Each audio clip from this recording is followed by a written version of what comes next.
development.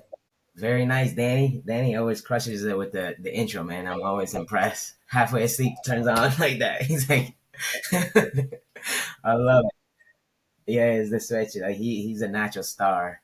Um, I'm not so much ready. I just kind of I flow in, flow out, and that's kind of like the topic of what we're discussing and philosophy and woo woo and stuff that's hopefully interesting for you guys. And we're on episode 9. Told Danny I was pretty proud of it. We're already on episode 9. That means Danny and I have had more conversations. I've had more conversations than any person, anybody, like, you know. So Danny's my guy.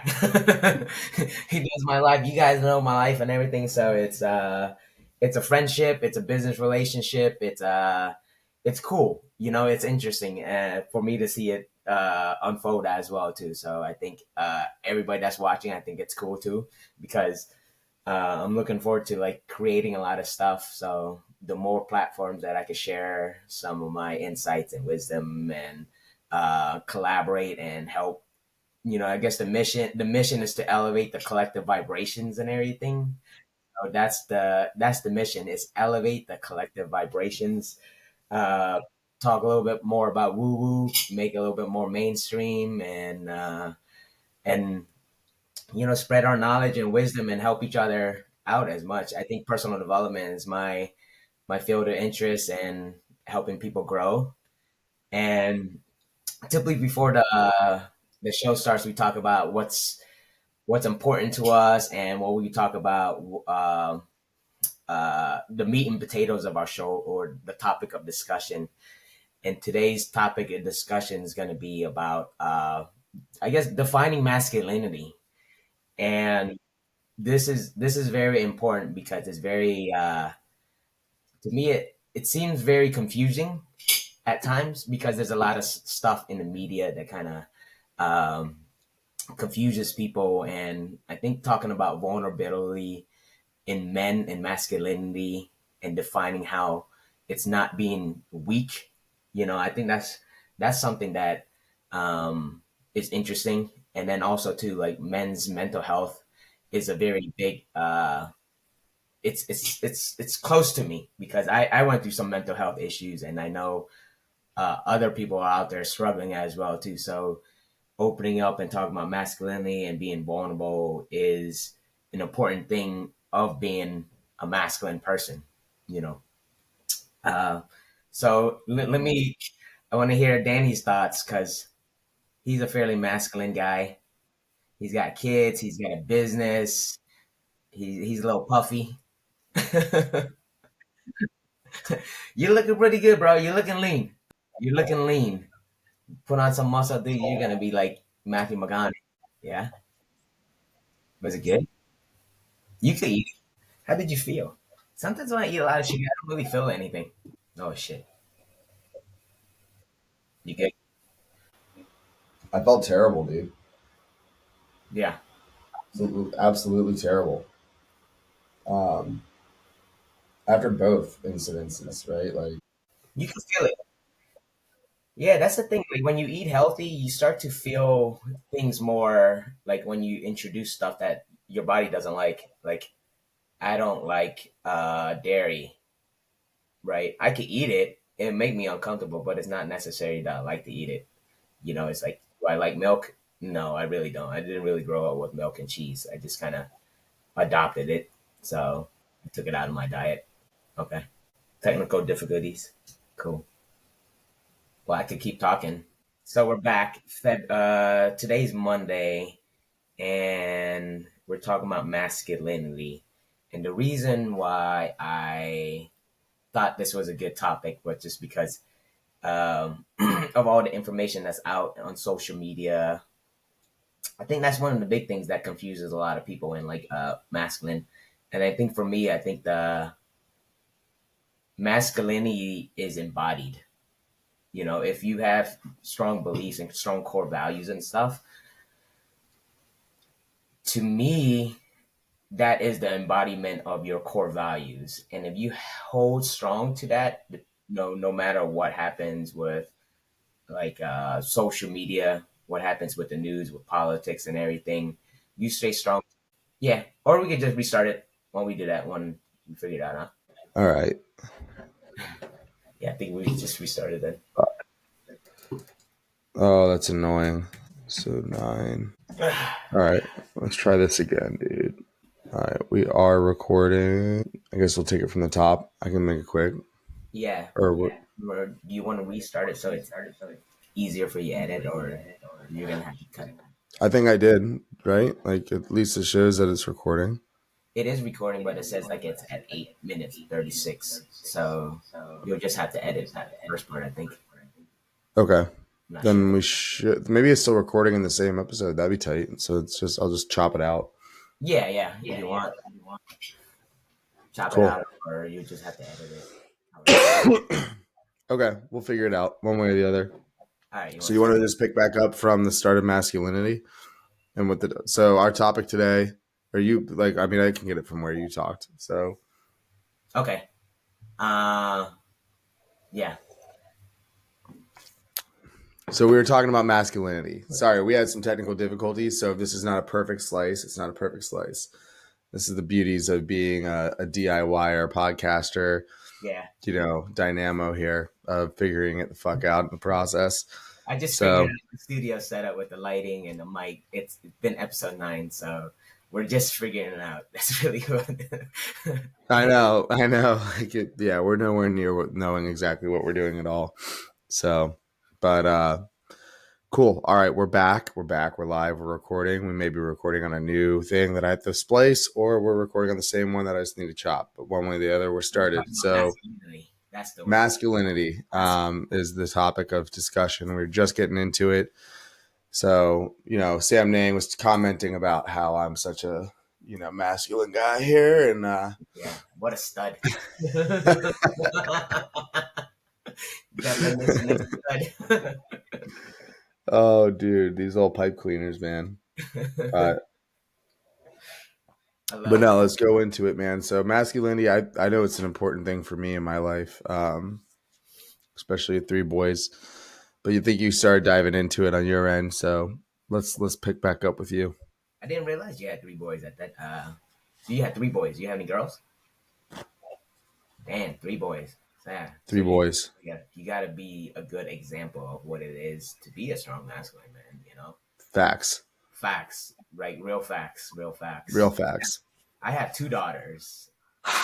It's different. I'm a girl dad. I don't have boys and anything, but I have nephews as well too. So masculinity to me is just being an example of it.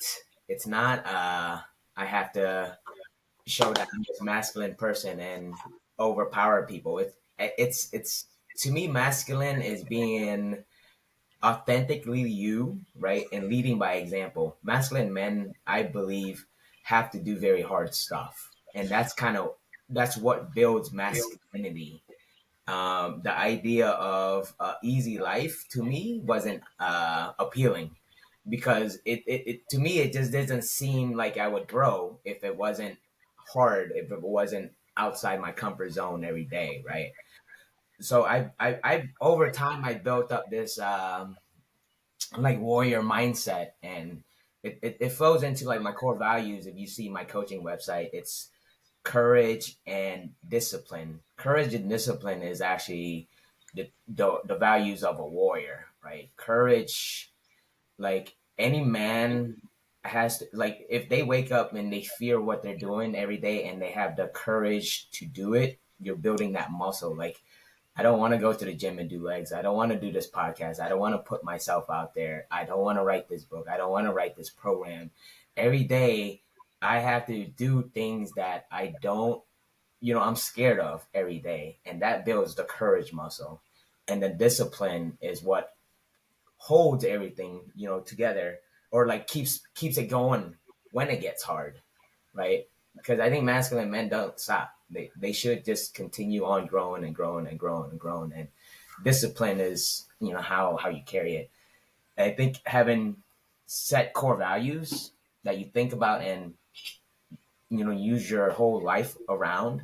I think that's important for masculine men so they don't get steered away from trends. That's what I think is starting to happen is things become trendy and you start to lose that traditional masculine values.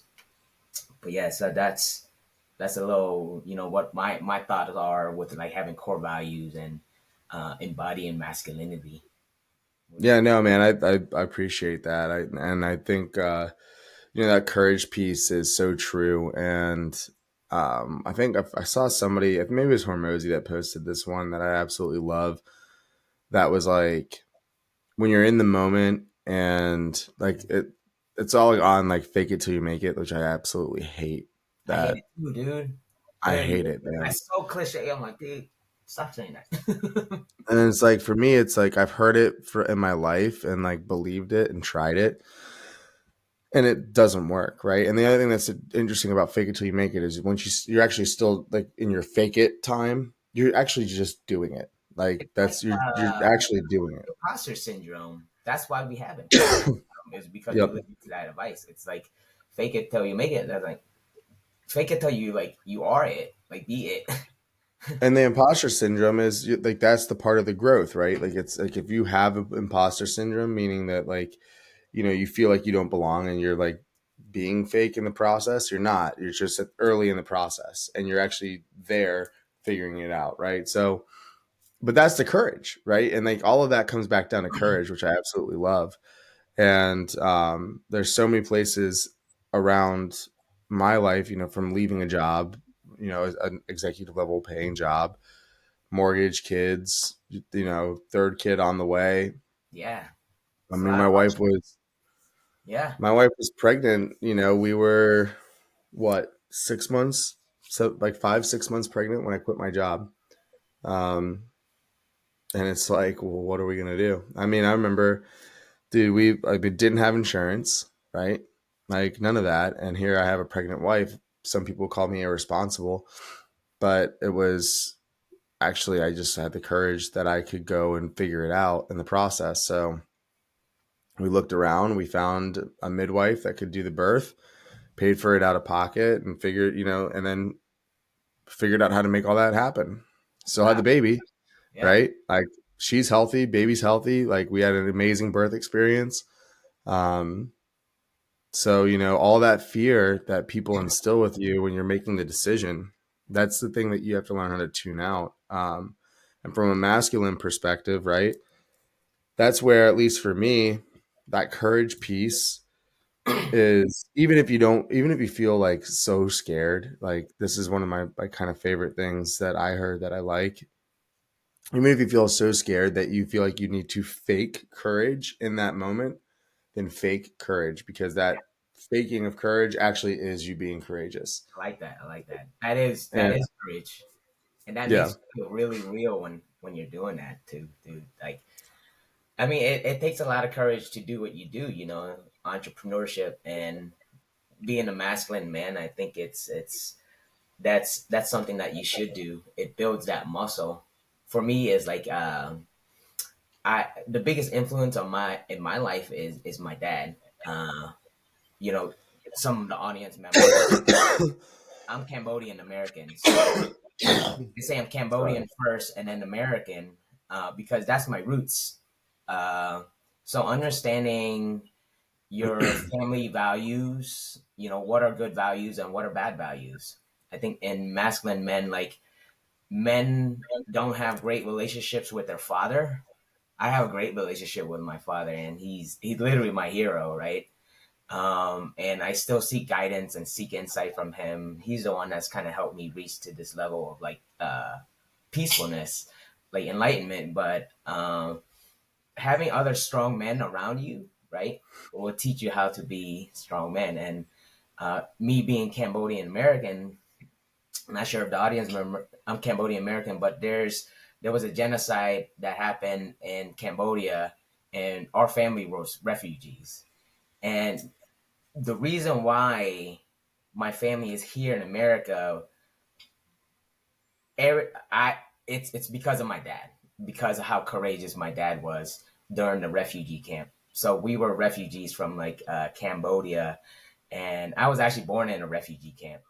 But How I was gonna say, how old were you when all this was going down?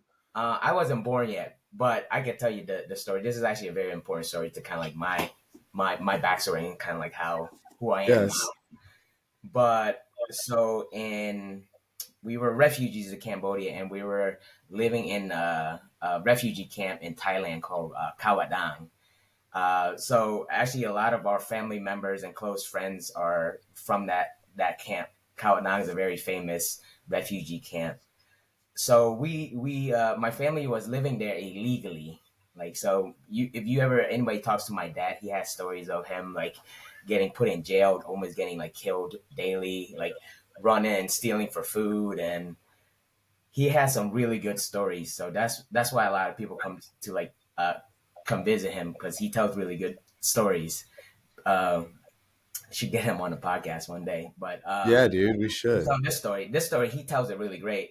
So we're in the refugee camp, and my mom's pregnant with me. So the officials or whatever of the refugee camp announced that um, anybody that was living in the refugee camp was that was living there illegally, you were able to get a registration and legalize and live in that refugee camp. So it was a big day for that, for everybody in that area, that group. So that basically meant that we didn't have to run for our lives. Dude, let me just highlight something real quick, just because for myself and the audience that's listening. So, just compare and contrast to your dad. Here I am in my 4 bedroom house in Palm Yeah, Harbor, Florida, scared that I'm going to lose my executive salary and like, what am I going to do with my life? And my wife is pregnant, and can I figure this out? Like, oh, I got the whole world stacked against me. And then there's your dad in a refugee camp, literally fighting for his life with a pregnant wife, yeah, and just found out that like, hey, we don't have to run because we're not going to get killed. Like anybody that's like, dude, when you tell, that's so inspiring. Like, do you want to talk about like first world fucking problems that we deal with here in America and all of us? So this is like the perfect segue into our topic. But yeah, keep yeah. going, man. I just want to highlight your dad's a badass. He's a He's a bad bad, motherfucker, dude. he's a bad dude. Everybody in I've never met your dad, obviously, but just that alone, I have utmost respect. yeah. So the story is very interesting. So the day they announced, the officials announced it, and then my mom's pregnant, and they're I guess they're in line to get the registration done, and then she actually goes into labor with me.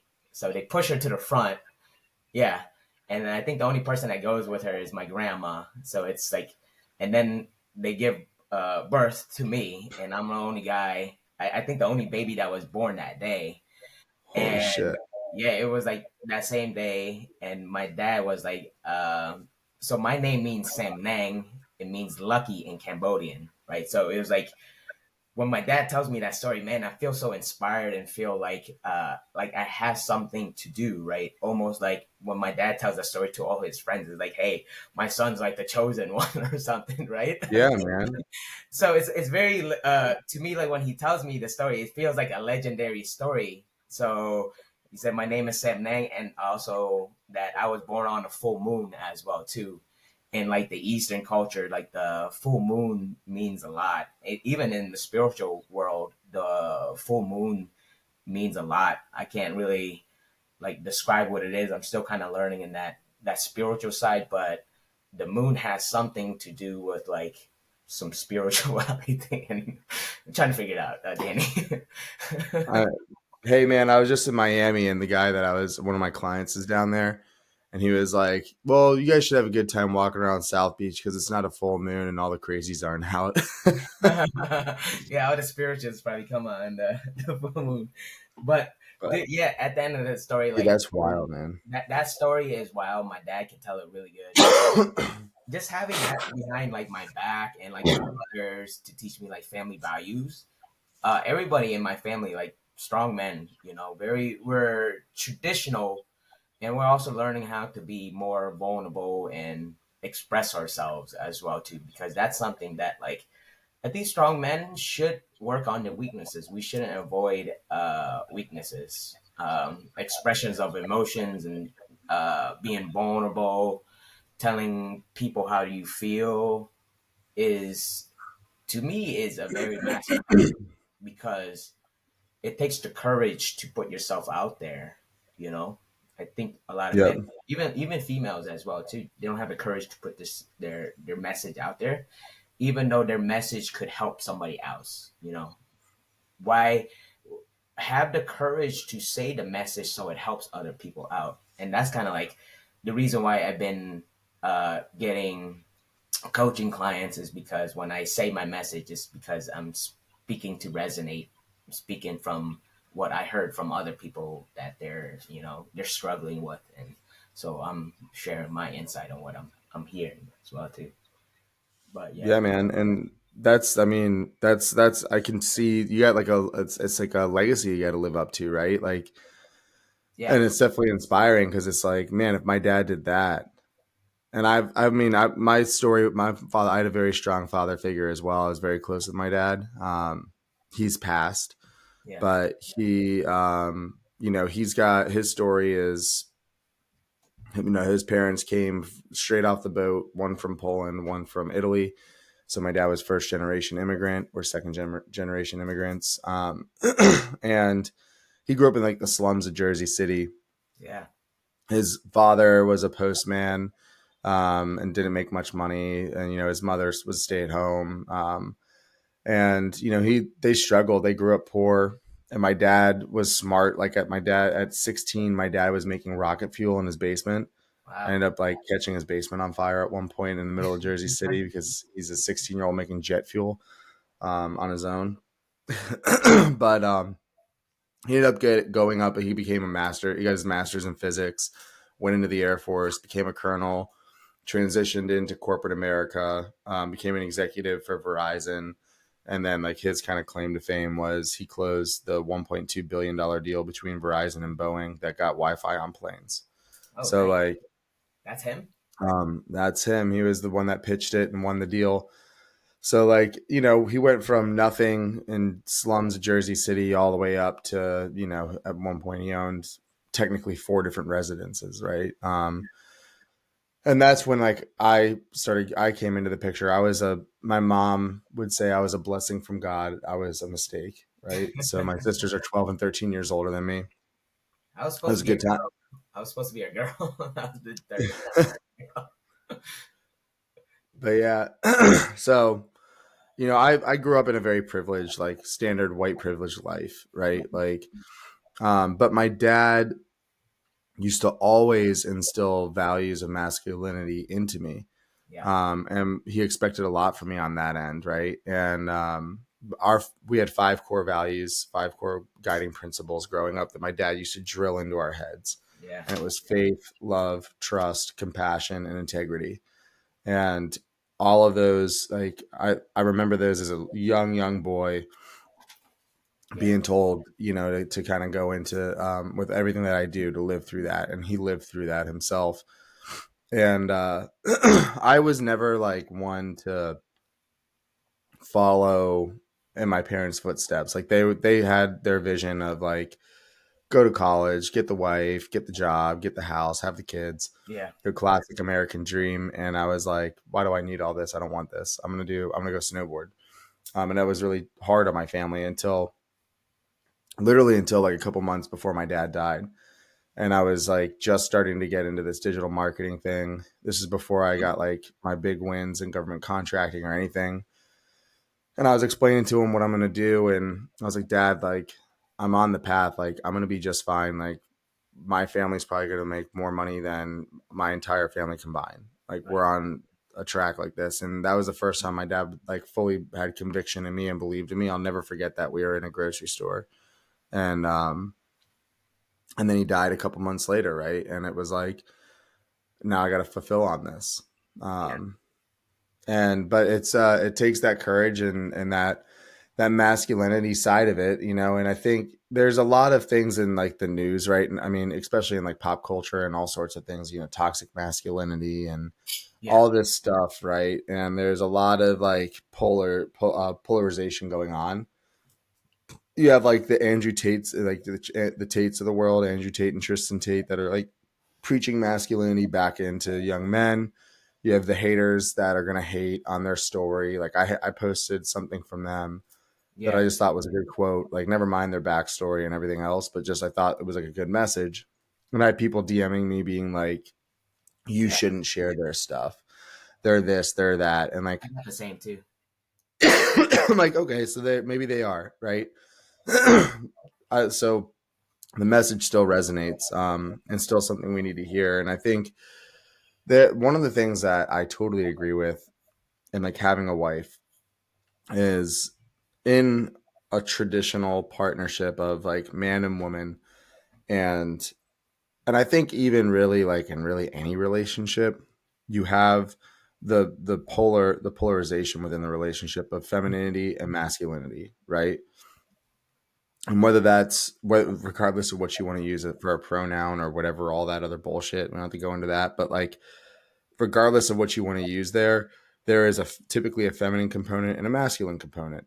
And as one grows, the other grows, but they Hmm. grow in tandem, right? So the more masculine your one side is, the more feminine the other side is free to be, right? And the more feminine one side becomes, the easier it is to become more masculine, and the stronger the relationship grows.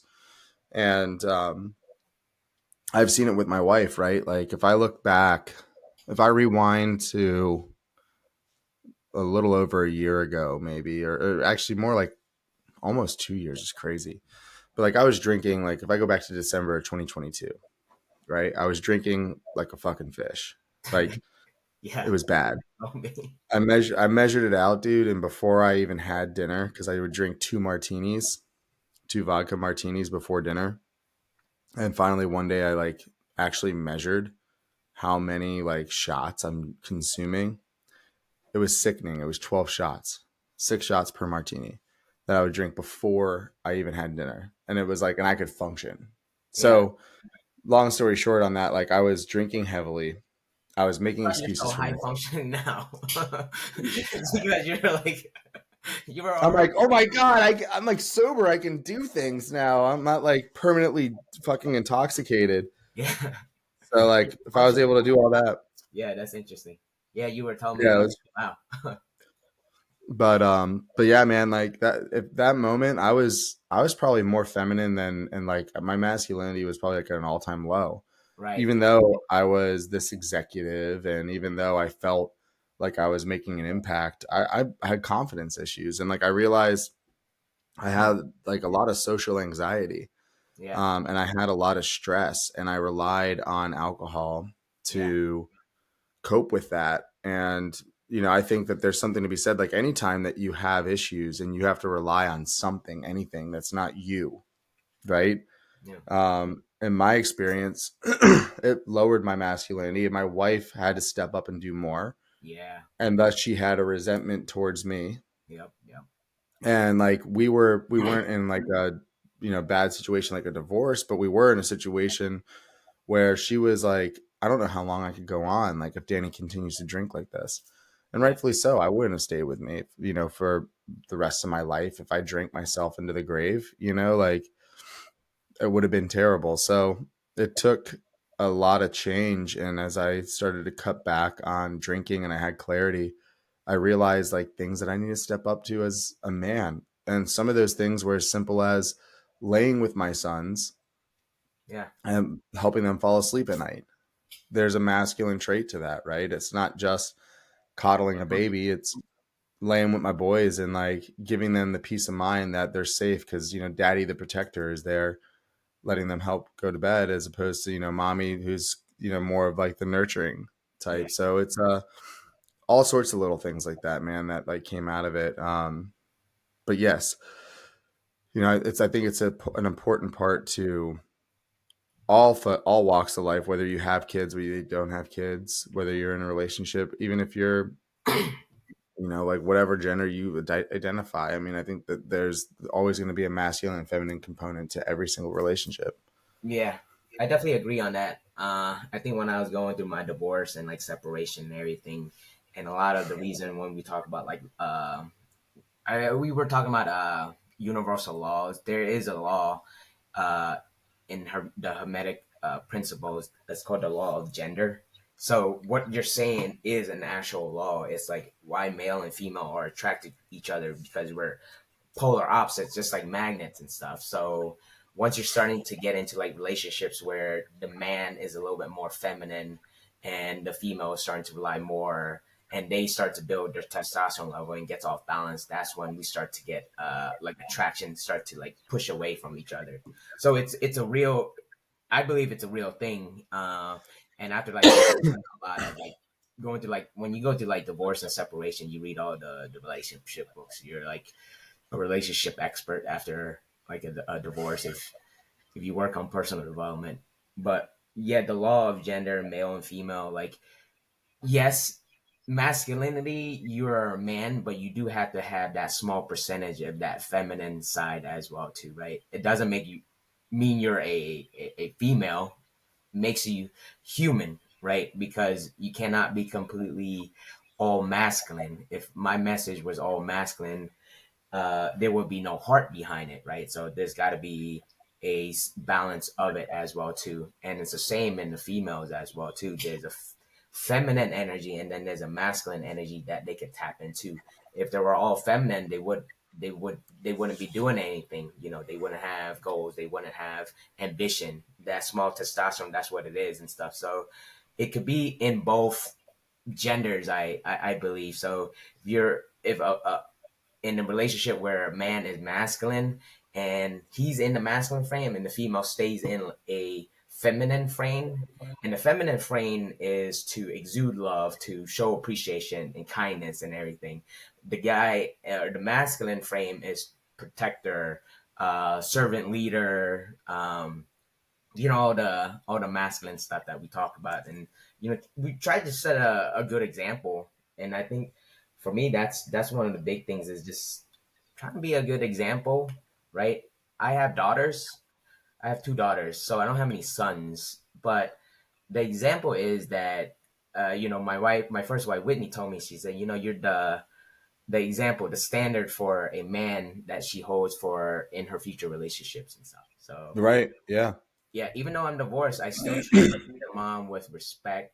I treat them with respect as well too, because now they know what it means to be respected as well too as a feminine. Dude, that's so important. That's so important. I mean, and you even talk to like my buddies, you know, in late 30s or later 30s, right? And dating and going through that phase still. And, you know, that's a real thing about women and daddy issues, right? Like they make some poor decisions. You know, maybe not all of them. I'm sure there's, you know, always the exception to the rule, but that's definitely like if you have daddy issues, it's you typically make bad decisions in guys, and at least from what I've seen too, you know. And I think that that's so important that you set that example, right, of what it does be like, you know, because all little girls look up to their dad. So understanding like, oh, this is dad's a good man, this is what he does, like that's the definition, right? Like you're almost giving them their future definition Yeah, of yeah, what to look for, right? And that's so important, man. I think that a lot of dads should probably hear that and understand that, especially girl dads, because yeah, I've seen a lot that don't do that too, which is it's like it's heartbreaking to me. yeah. I think, you know, set the example. I think, you know, when you do the therapy and stuff, when you go to separation and divorce, of course you're going to hate that person. Of course you're going to be angry at that person. It's a real feeling, right? It's part of the grieving process. But if you do the process and do the therapy and the shadow work and everything, the hate, the anger will subside, right? And that's where you want to get to. You want to get to where you get insight. If you're starting to feel anger and hate for somebody, if it's in a relationship, and that this is important too, you know, talking about divorce and relationships, separation, because this is where it's a good time for men to really find themselves and build that masculine frame, build that stuff when you are in solitude, right? I'm not lonely or anything, but I'm in solitude. You know, I enjoy my peace. I enjoy my time alone of meditation and working out and stuff. This is where it's a great time to find and develop and establish core values and stuff, and how you want to be. perceived by your kids. Your kids is your legacy. And there's things that I do that I beat myself up about. You feel guilty for being a parent and everything, but at the end of the day, it's like the biggest things when we have parent issues is learning how to forgive them. You know, Right. it's learning how to forgive your parents. Uh, your parents at the end of the day, they might have done some fucked up shit because they don't have podcasts, they don't have personal development books, they don't have YouTube, they don't have what we have. So they're probably limited to their personal growth and therapy to what they're limited to. So starting from like a place of understanding, and then also, yes, hate what they hate, they did to you, but also understand that your parents also gave you some good stuff too. They gave you some good traits. If they gave you bad traits, they also gave you good traits as well too. So you gotta 100%. be you gotta be grateful for both as well, and then you gotta make peace with it. That's one of the biggest things where like I start to see people struggle is the relationships with their parents. Men are men, and dads are dads. As much as we try to be our best, we're also limited in certain areas, and we have blind spots. That's me being vulnerable. I have blind spots, and I try to cover or work on them constantly. Not covering them up, but like work on them. Yeah, I mean, 100%, man. Like, and that's like all of us do, right? I do as well, and that's why it's so good to have like people in your corner that inherently want to see you win. And I think that that's something that can kind of help shed some light. When I was going through my drinking spurt back in like what I like that example I was telling you in December 2020 or 2022, one of my best friends, and probably one of my like he's definitely my closest friend, and like I have a couple close guy friends that I still keep in touch with, but as you get older, like your friend group gets smaller and smaller, and then people start to fade out too, like the ones that you Yeah, think want you to win, and then you start doing something, and then they're trying to like pull you back, and they don't necessarily do it intentionally or with bad will. It's just more of like it's just in their nature. it's human nature. Like, You have to yeah, understand. you shouldn't be doing that. Like that's not how we do this. Like, no, no, no. Like I'm doing this now, right? But anyways, like my one buddy that's like just inherently wants me to win. He's the one who came up to me and was like, "Hey, man, I just want you to know, like, you look terrible, and like this is not right. This is not healthy." And Yeah, in my mind, up until that point, like I knew that I needed to cut back on drinking, and I, admitted that I had a drinking problem, but I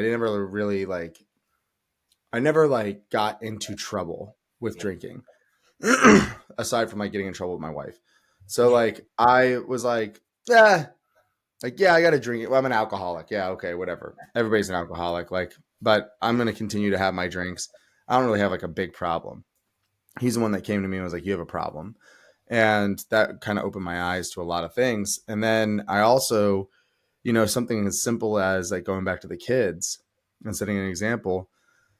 I'll never forget like sitting there, and my oldest son, he was like 4 or 3 at the time, and he used to walk around and pretend he was drinking a beer. He called every all alcohol beer, and Wow. he was like, "I'm having a beer like daddy." And I remember just being like, "Ah ha ha, look at my boy," like Right. almost embraced it. And my wife was always mortified, and I just thought it was funny. And like if the boys were around, it was like this like fake. It was very fake from me of like, oh yeah, like look at the boy, like following after his old man. And then fast forward, I quit drinking. I started working out, and then now all of a sudden, my same five. Now he's 4 or 5 a year later, and he's pretending to be working out. Yeah, He's it's different. mimicking that, It's and different. I'm like, holy crap! Like, wow, that was like my influence. Was like my Yeah, influence was so strong of this terrible bad habit that I used to think was just like okay, and I used to rationalize for myself, but it really wasn't okay. It was terrible, yeah. and It's a good like so, like to me. It's like when like I flex and stuff, and it gives other people the permission to flex and stuff. Like my nieces and nephew, they know I like flexing, and like they're strong. They're naturally gonna want to work out because they're seeing the whole family and stuff. Like when you incorporate, masculine men should be the leaders. I I strongly believe, and people could disagree, that you to be a full masculine man, you do have to be physically capable, right? Physically capable. 100%. Yeah, if you want to be a stoic, a person that can handle emotional uh, trauma or like waves and stuff, you have to learn how to master the physical part of yourself as well too, because mastering the physical part is mastering your emotions, and that is a very masculine trait. When you have men that are overly angry, overly emotional, which is okay to feel it, but you don't need to act necessarily act on it. That's why we have Stoicism. That's why we have Buddhism. That's why we have philosophies and stuff. Is so that in order, when you do have hard times, eventually, and every man, if they're on this path, are gonna go through some hard stuff. They're gonna go through a traumatic life event. No matter who you are, you can't get through life without something traumatic happening. Is that you have to be somewhat prepared for it, and most men now aren't prepared for it. So that's why you're starting to see, I believe, a lot of mental health issues. I've had some mental health issues, but I prepared and I did the work. So that's kind of like why I coach and stuff. Is if people aren't prepared, if people need support on this end, and it's hard for people to ask for support as well too. That's And like I for men. and I think it's like, and going to on that thread now, right? And like, how do you understand if you're masculine, not masculine, if you need to work on it, if you don't need to work on it, where it plays a part in your role and everything else? So like, first thing I would say is like, tune out all mainstream media, right? Like just get rid of it. Yeah, It's the narratives that are put into place and things of that nature. It's just there's a lot of, like, honestly, ironically, toxicity around it, and it's these narratives often are trying to pull you into a line of thought beyond what the topic is. And that's true for all sorts of different walks of life, right? All sorts of different topics. It's just the way that it goes, because at the end of the day, I'm in the marketing place, right? yeah, I know how to market. So if I can get a group of individuals to regularly talk about something, doesn't matter what it is, regularly talk about something over and over and over and over and over again, I can control that group of people, especially if I can control the topics. So in controversy and things that are controversial, that causes conflict and causes debates and causes arguments, if I can control what they're arguing about, my God, I have so much control over a group of people. yeah, So the first step of this, in my opinion, is just tune that crap out, and this is where you need to formulate your own opinion and have your own yeah, self beliefs around certain things, and that's a deep dive inward, right? And for me, I had to really look deep inside of myself, and I had to have the hard conversation with myself. I literally, like, physically was in front of the mirror talking to myself, looking at my body. I grew like, man tits, right? I had a belly. My face was swollen.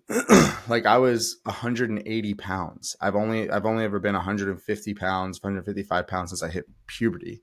And here I am at a 180-pound man. Like my back, like I'm totally like not athletic. My back has been crushing me. Like I'm still having back issues that I'm recovering from, because now my body's like able to stand erect, all this stuff, right? And I had to like really look deep down inside to realize a couple truths about myself, which was, one, I'm nowhere near the man that I want to be, right? And nowhere near where I believe I am capable of. And this is a very big differentiation that I also realized. I know what I'm capable of, so I'm going to start to work towards that, but I don't deserve a single thing. And this is like probably one of the most critical points that I realized was, this isn't about deserving. I for a while I had this mindset, like this. I drank the entitlement juice for a little bit, right? hmm Where it was like, oh, I'm an executive, I'm a chief growth officer, I'm a chief marketing officer. I deserve to fly first class. I deserve to, yeah, have all the money and the opportunities come to me and all this other stuff. I deserve a big house. Like that's what I am. No, I didn't, man. I didn't deserve shit. And like, that's something that I had to realize, that I wasn't entitled to a single thing in this world. And I'm not deserving of anything unless I already had it. yeah, Right.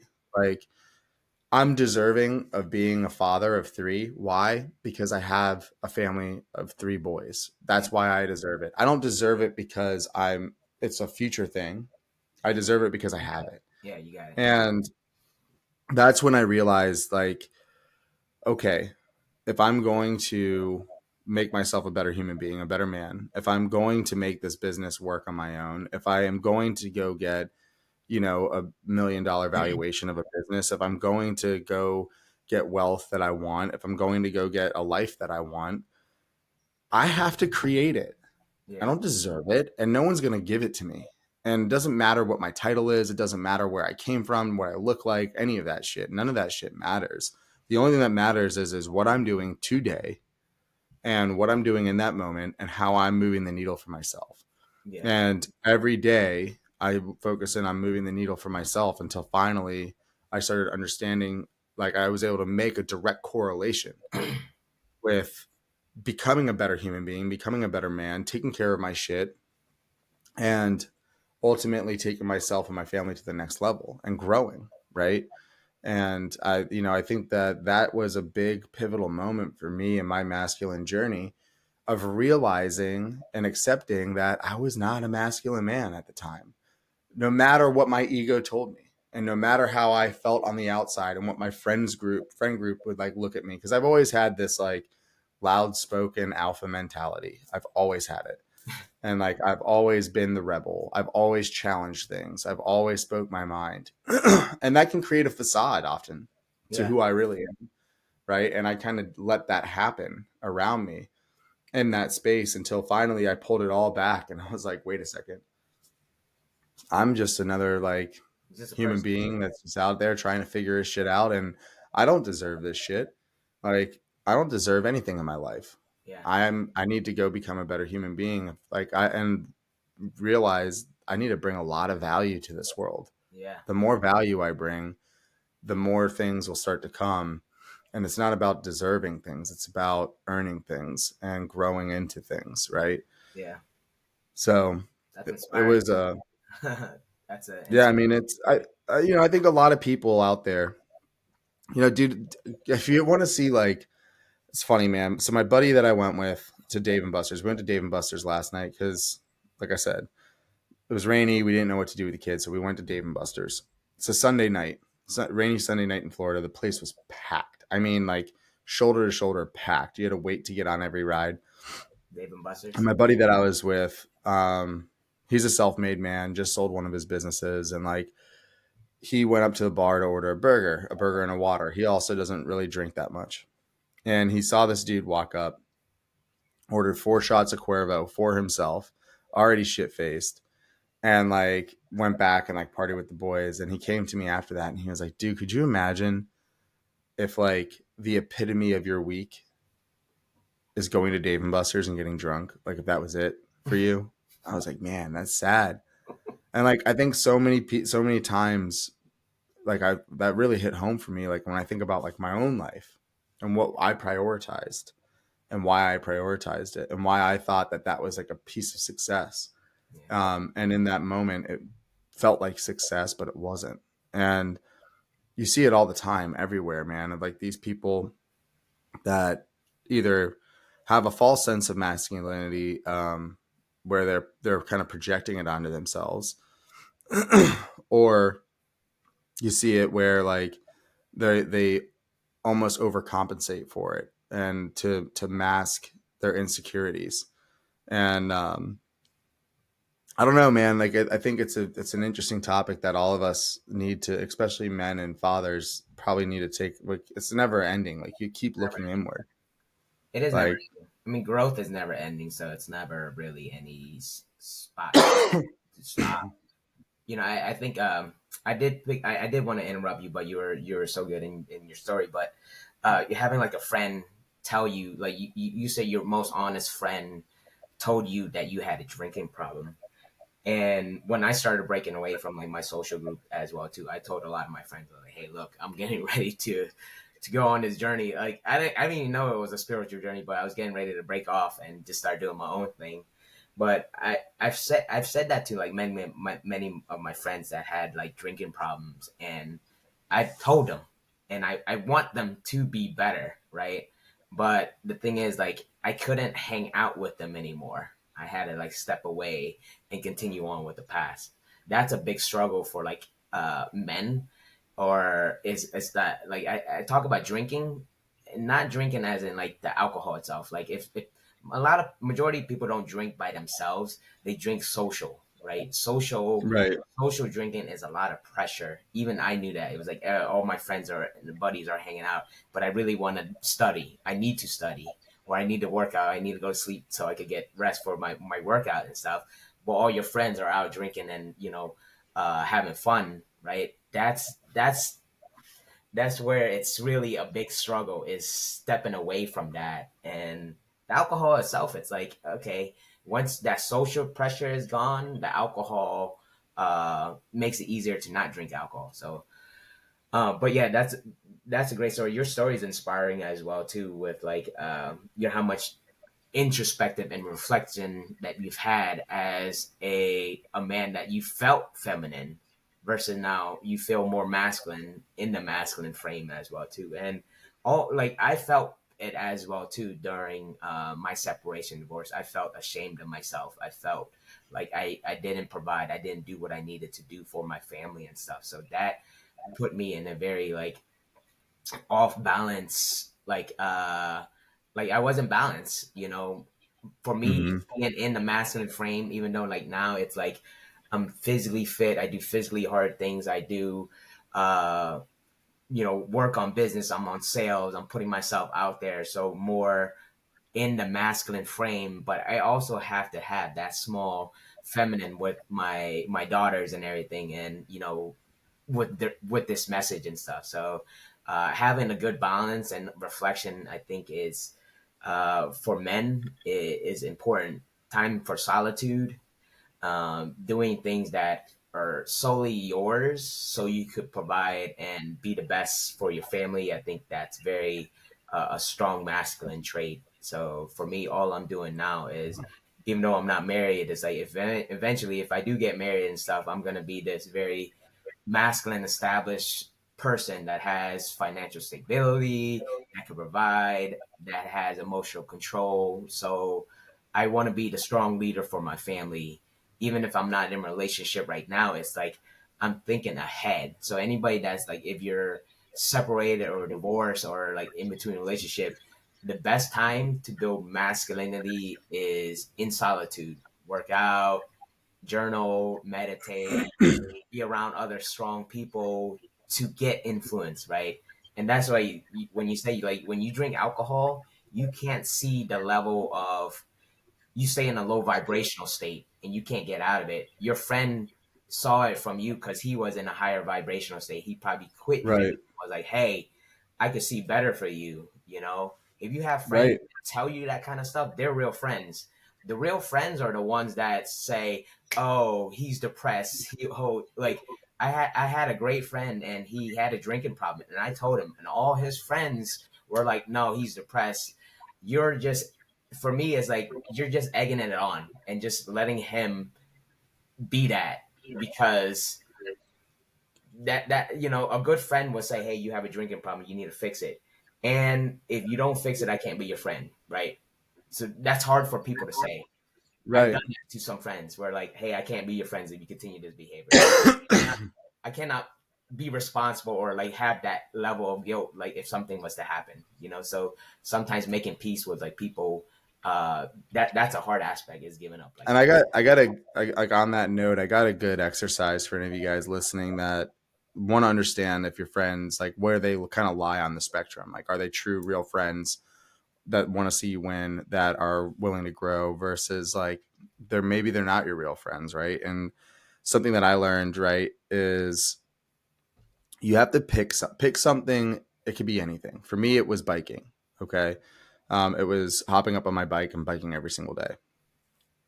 That was my activity that I chose. And I chose it really because I wanted to do it. There was no other reason why. I didn't do it because I was trying to test something. It was something inherently that I wanted to do. I wanted to accomplish. I wanted to do over 1,000 miles in a month.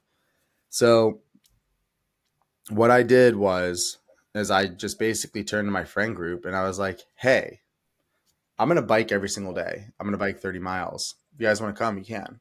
Yeah. And like I'll figure it out in my trip because I'm going 30 miles, so I have time and like distance. So if you're across, 10 miles away, I'll just plan in my trip. I'll swing by. I'll pick you up. You can hop on the ride. We'll figure it out, right? So like, and I would plan all my trips around that. But what's interesting is you'll see like the ones that are like, oh yeah, I'll bike with you, dude. That'd be sick. Yeah. And you're like, cool. Here I am. Want to bike? And they're like, oh no, I don't want to do it, Yeah. right? And it's interesting because like if when I took that place, right, when I was like, this is what I'm doing. In other words, like it wasn't like I'm like, do you want to do this with me? It was no, this is what I'm doing. Yeah. Yeah. If you have an open invitation, but I'm gonna go on my schedule. I'm gonna go at my time. I'm gonna go when I want to go. If you want to make an adjustment to come along, you're more than welcome to. Yeah. But I'm gonna do this. What I found is that I started with like one of my buddies. Started biking him with him. He was like, "Yeah, let's do it." He'd show up at 5 a.m. We'd both bike, and then a second buddy came along and started tagging up regularly, and then a third one came along regularly, right? And we then before you know it, we're biking with a crew, and we're doing it every day. And everybody's biking at some point in my journey. Some would actually bike the whole 30 miles with me. Others would, like come in and out for like 10 miles here, whatever.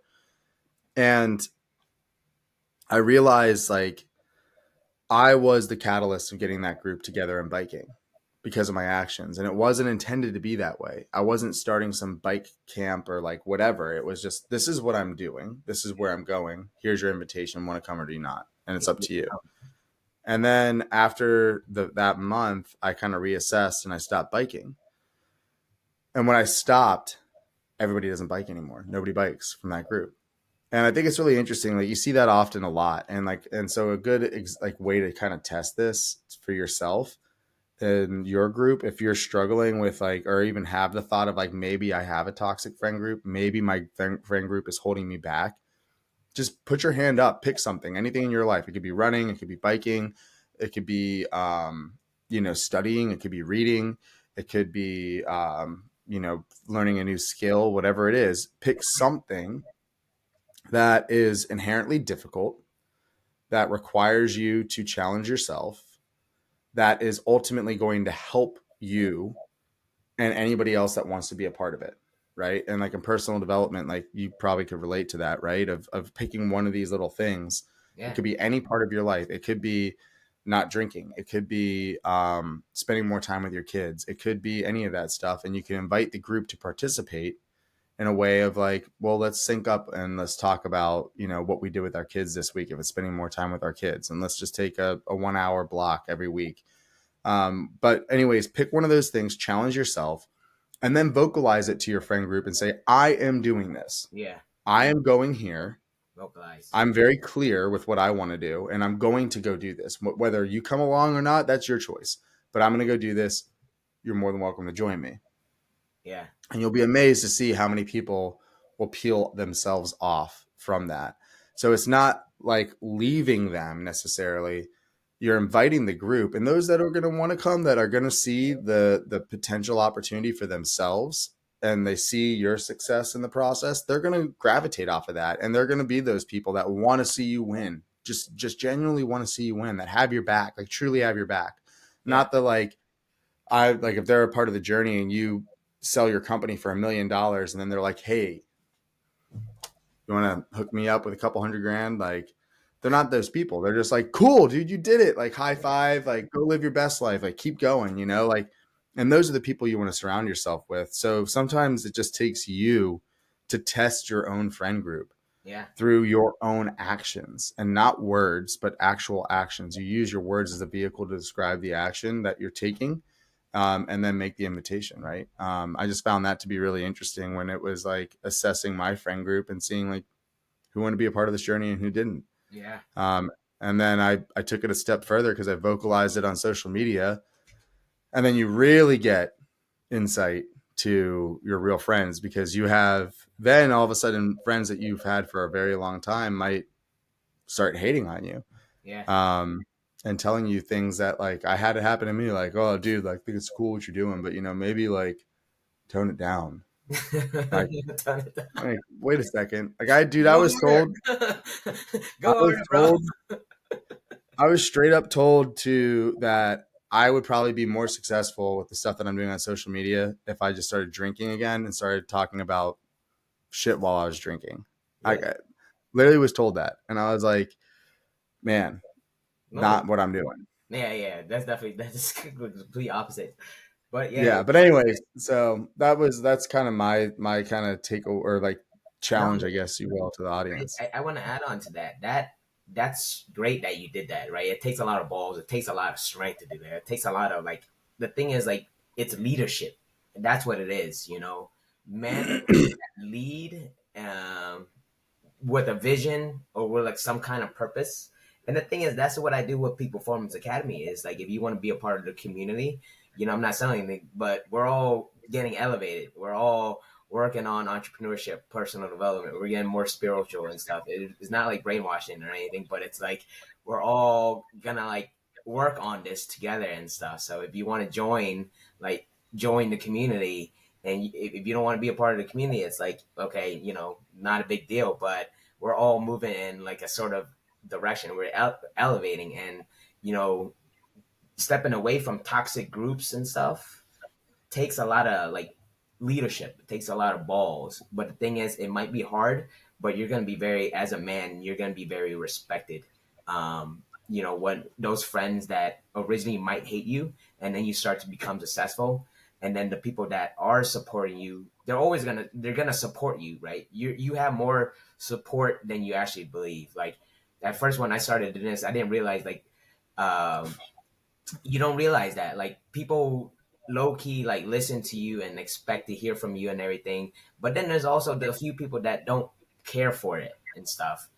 And I don't know the exact number, right? But they're there. But there's more people out there that need to hear your message of leadership, of your vision, of like your insight, of your knowledge and stuff. And people are afraid to share their stories because of those folks that are in those low vibrational states. And it takes a lot of like courage, a lot of leadership. And what you're explaining, like organizing groups, Peak Performance Academy and stuff, communities and stuff, it takes a lot of leadership. And, you know, for anybody that wants to learn, it's like, just move, just do something, you know, just take some And I think to pull out even more on that thread as far as leadership's concerned, right? Like, and those of you that might be thinking to yourself, like, oh, I'm not a leader. Like, oh, I no, no, no, like, I can't lead people. I'm not a leader. I know that about myself. Well, I would dare to argue that every single human being in this world has leadership qualities. Because at the end of the day, you may not be leading a group of people or an audience or a mass or whatever, but you do lead yourself. You mm, make decisions for yourself. Every single one of us makes decisions for my 3 year old, my 7 month old makes decisions for himself, right? Like we all make decisions for ourselves. We all lead ourselves. And if you can, that's what when I say like, and which goes hand in hand with what you're saying when I say like make put an idea out there and say I'm going to go do this and then send the invitation, right? Like that's part of the leadership, but at the same time you're leading yourself, right? yeah, And you're bringing yourself to a new place and a new higher playing field and a new plane and a new vibration, a new frequency, whatever you want to call it.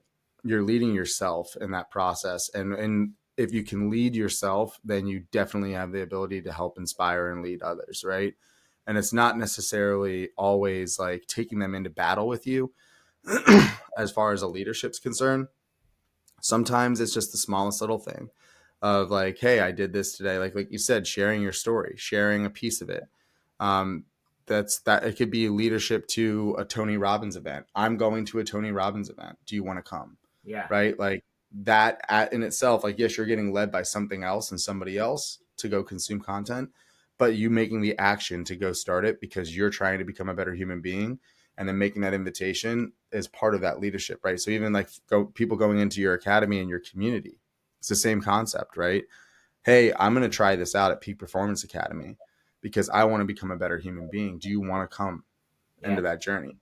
And even though you're leading the group, They're going because they're on their own personal journey. Hmm. And who knows, maybe they accelerate and then they decide that they get so inspired that they want to do something similar in their space, in their world, with their opinions. Like that's the beauty of it. And I think it all stems back from like, you lead yourself whether you believe it or not.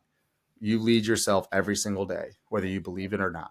It doesn't matter. Like, I don't care who you are. I don't care what you do. I don't care what your circumstances are.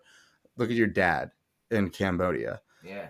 He led himself every single day with his pregnant wife in a fucking refugee camp during a genocide when like everybody's trying to kill. Like, are you kidding me? Like, it doesn't matter the situation that you're in. You're still leading yourself.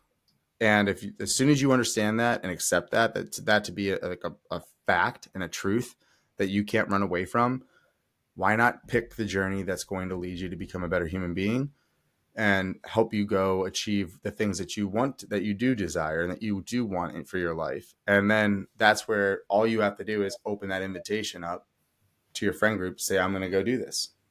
Fucking Coach Danny. I'm pumped, man. Bro, Pumped. I'm that's it, pumped. man. Let's go fucking get this world. Let's go. Let's get it. Let's get this bread. I think That's we're. it, man. Yeah, that was a great topic, man. I think we. I don't know. We hit the nail on the head, but I think I expressed what I needed to express about masculinity and stuff. And um, I hope it inspires other people as well too to get it. Even as male, female, whoever, it's getting it. That's part of you know everybody has a little bit of masculinity. If it's female, there's that little edge of you that wants to get more. Males, you have a little bit more like testosterone and everything. Your potential is there. It's in that masculine frame and everything. So to me, it's like the heavy lifting, the reading, the studying, and living a fulfilling life all adds to a very higher masculine version of yourself. We could talk about spiritual. Like you're meant to be a strong masculine person. So sometimes we get afraid of like being masculine and being vulnerable and wanting sex and stuff like that. So there's stuff that like people are ashamed of, but like men should want sex, men should want money, men should want to dominate or like to go out and crush it. It paves the way for other people as well too. So like as like what peak performance academy and creating community, this is still fairly new platform. So we have people that are kind of paving the way, taking mastermind classes and learning how to build businesses around it. And then eventually when it gets up and running, I could teach, I mean, we're teaching right now at the same time, we're leading the way. And if anybody does want to join us, we got communities, we got podcasts to That's it, man. follow, people that are like-minded. That's the purpose of kind of like our mission and how we're tying it all together as well too, right? 100%, man. 100%. And that's the goal here. Like we're doing this, so be a part of it or don't, right? Um, that's it right there. Now I'm gonna stop But at episode 10. yeah, right. We're done. We're done. Which actually brings like that probably is a good point for our outro. So this is FIFO, flow in, flow out. Sam Nang Man, founder of Peak Performance Academy, Danny Marawinski, Exit Built, and again, we started this podcast. Just we knew of each other in high school, hadn't talked in 20 years. Both share personal development type content on social media, which we connected over, had our first Zoom meeting, and literally Zoom meeting number 2, Sam Nang was like, let's just hit record. And that's why we're here today and how we started this podcast. Episodes come out every Monday at 6 a.m., Friday at 4 p.m. So you got your inspiration for the week and the closeout for the week as you enter into the weekend. Catch it during your commutes. And next episode 10, we've hit double digits, dude. We're rolling. We're bringing on a special guest.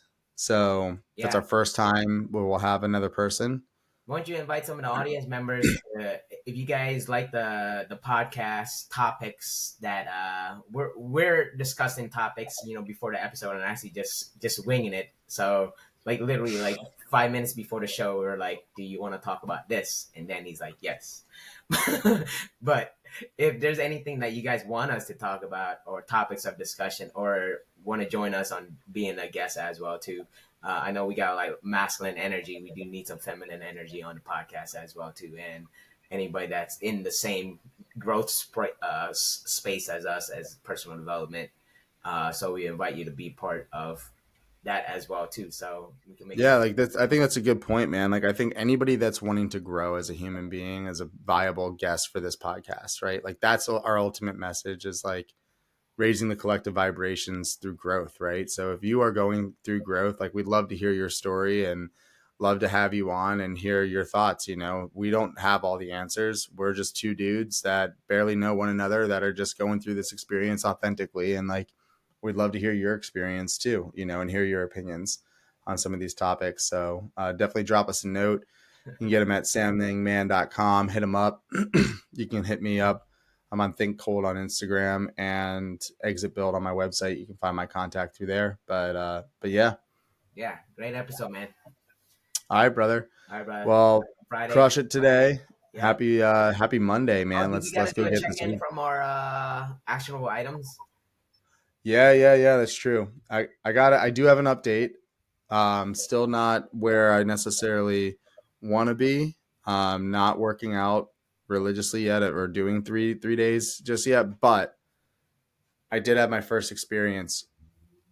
So I was at one of our friends like kids birthday parties at like a gym gymnastics gym or whatever, right? And my sister-in-law's mother-in-law, she came up to me and she's like, Danny, you're looking good. And she like rubbed my belly and she's in personal fitness because she hasn't seen me since like I stopped drinking and like everything else. She's like, you're looking good. Like proud of you. Keep going. And like that just sparked something in my brain. And I looked in the mirror for the very first time. You're going to appreciate this one, Sam Nang, because I did take a piece of what you've told me. Uh-huh. I was staring at myself in the mirror and I was like, at first, I was like, I do look kind of good, like compared to what I was. Like I look pretty good. But then I was like, I immediately had like my avatar, like if you will, like I looked at myself like a video game.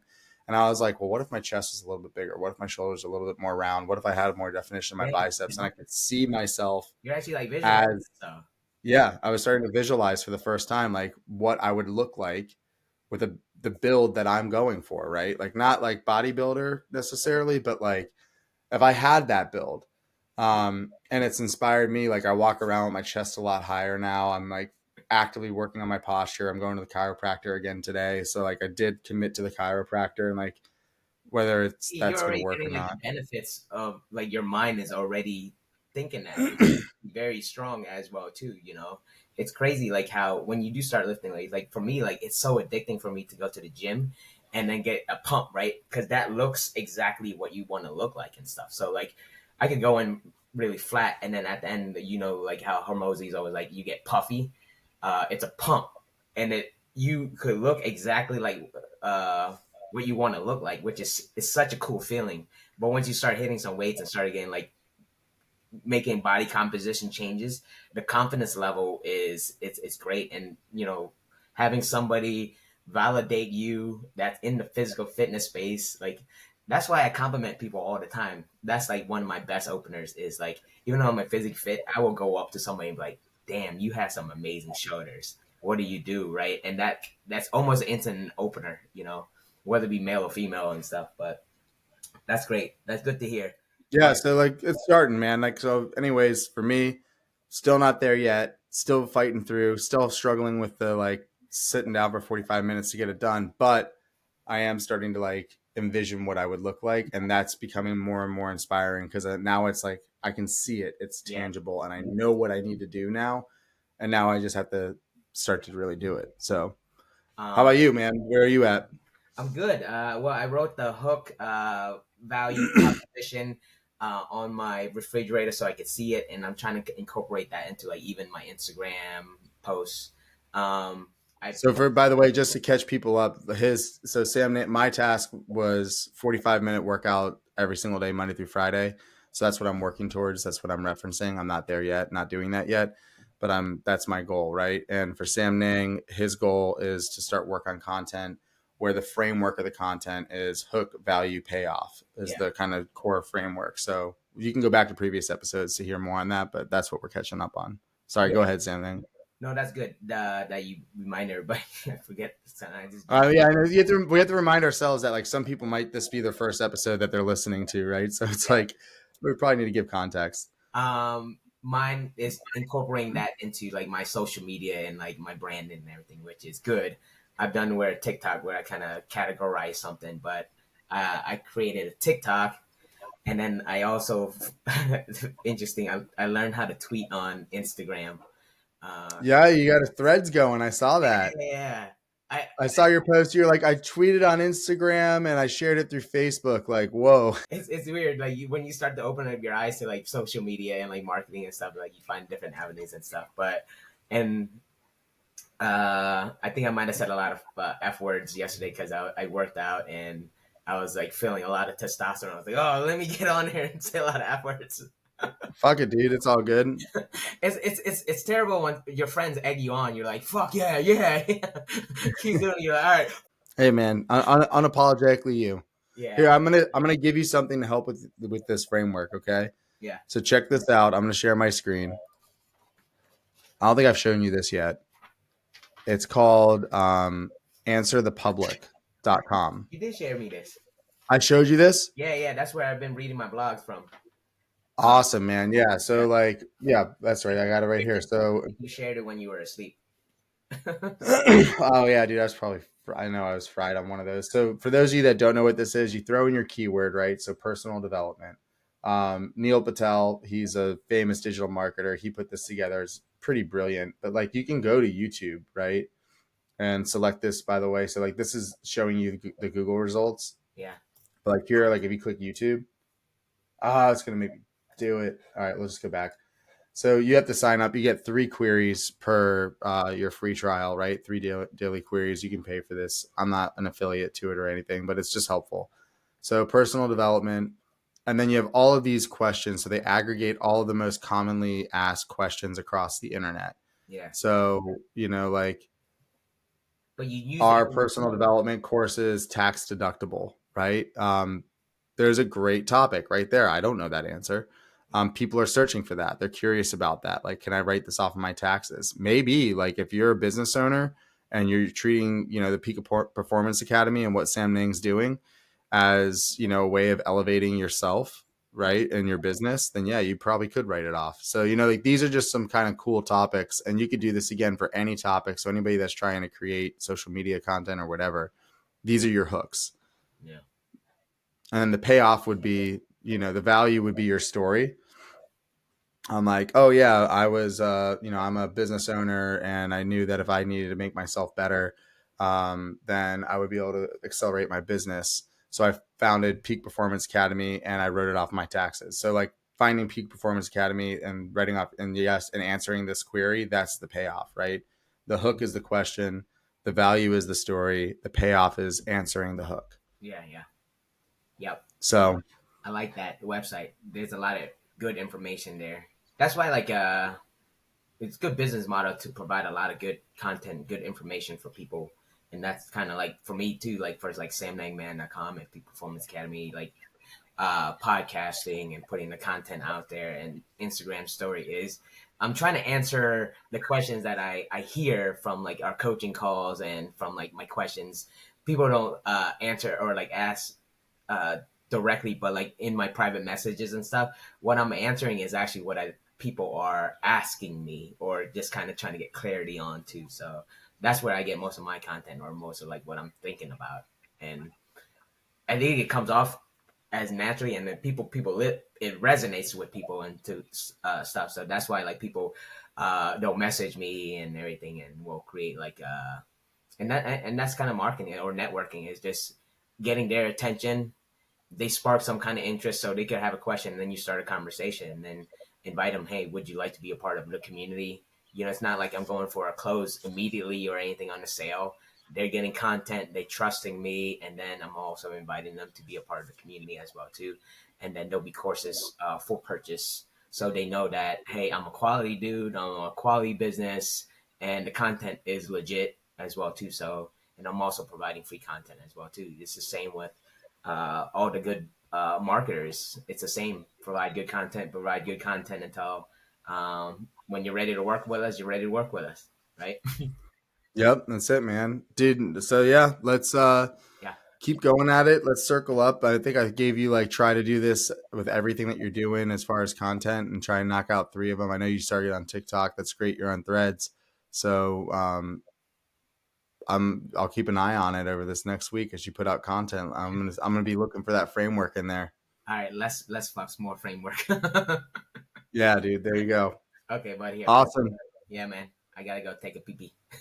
Let's do it. All right. Well, hey, thanks for joining, guys. Like I mentioned, FIFO every Monday at 6 a.m. and Friday at 4 p.m. So we can catch you on your way into your work week and on the way into your weekend. And this whole channel is around raising the collective vibrations, right?